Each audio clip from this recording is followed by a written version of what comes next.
Okay, so you know that thing where you're scrolling through your phone alone, absolutely hilarious, making jokes, full of ideas, and then someone walks in and suddenly you're like a statue, a very quiet statue.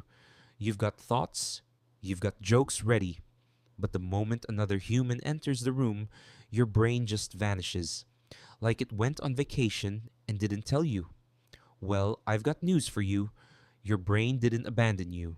It's actually doing something way more interesting, and today we're gonna figure out why.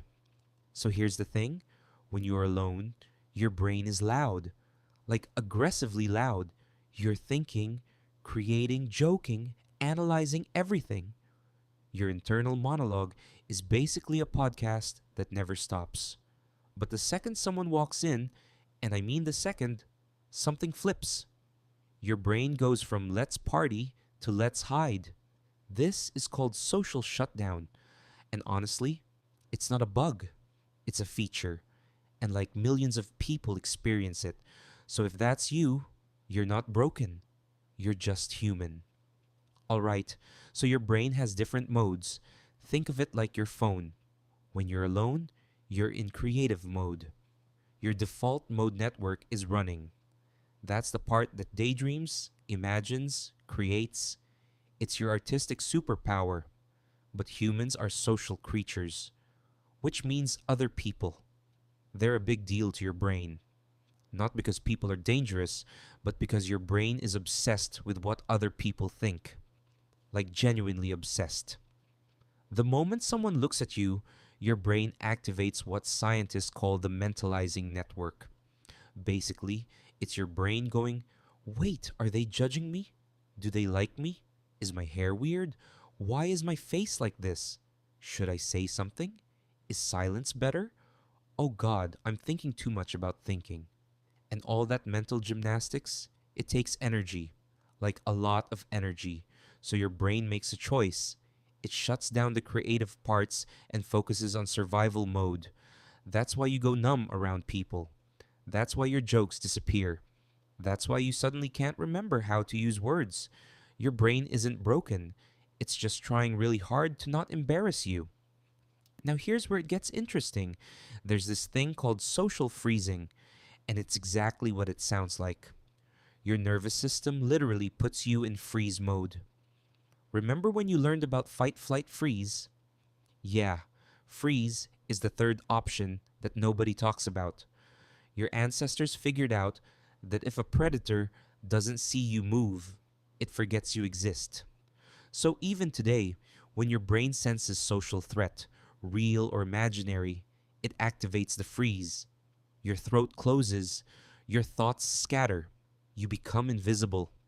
And in your mind, that feels safe, which is wild because you're literally in a room full of humans, not predators.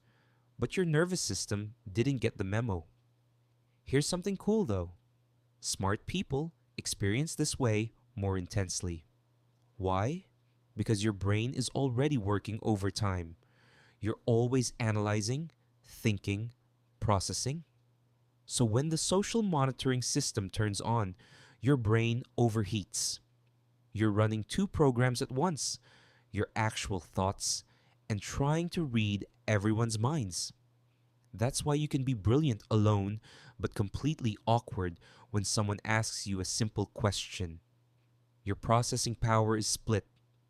Same thing happens to people with ADHD, autism, anxiety. Their nervous systems are just more reactive, more vigilant, more exhausted. So, what does this actually mean for you? First, you're not broken. This is documented neuroscience. Thousands of people deal with this. Second, your nervous system is trying to protect you, even if it feels like a curse, even if it feels stupid. Your body genuinely believes shutting down is the safest move. Third, you're probably more aware than most people. You pick up on things, you read people, you notice tension. Your brain isn't broken, it's just sensitive. But here's the thing that kinda sucks. The more you shut down, the more isolated you feel. The more isolated you feel, the more your brain thinks social situations are actually dangerous. It becomes a cycle. But here's the good news: your brain is sending you a signal. And that signal? It's the beginning of change. Once you understand why it's happening, you can actually rewire it, not by forcing yourself into awkward situations, but by slowly teaching your nervous system that other humans aren't actually a threat. Your brain isn't numb forever, it's just learning. And the fact that you're understanding this right now, that's already the first step. If this hit different for you, if you're sitting here like, yeah, that's literally me, then subscribe. We're exploring the psychology behind why humans do what they do. The real stuff. The stuff nobody talks about. Because your numbness has a reason. And that reason matters.